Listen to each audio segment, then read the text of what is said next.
اے رسول، ہم نے بنی اسرائیل سے عہد لیا تھا اور ان کے پاس رسول بھیجے تھے۔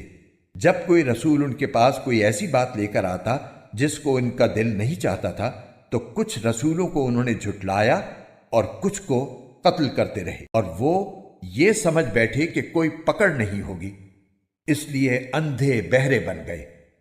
پھر اللہ نے ان کی توبہ قبول کی تو ان میں سے بہت سے پھر اندھے بہرے بن گئے، اور اللہ ان کے تمام اعمال کو خوب دیکھ رہا ہے۔ وہ لوگ یقیناً کافر ہو چکے ہیں جنہوں نے یہ کہا ہے کہ اللہ مسیح ابن مریم ہی ہے، حالانکہ مسیح نے تو یہ کہا تھا کہ اے بنی اسرائیل، اللہ کی عبادت کرو جو میرا بھی پروردگار ہے اور تمہارا بھی پروردگار۔ یقین جانو کہ جو شخص اللہ کے ساتھ کسی کو شریک ٹھہرائے، اللہ نے اس کے لیے جنت حرام کر دی ہے اور اس کا ٹھکانہ جہنم ہے، اور جو لوگ یہ ظلم کرتے ہیں ان کو کسی قسم کے یار و مددگار میسر نہیں آئیں گے۔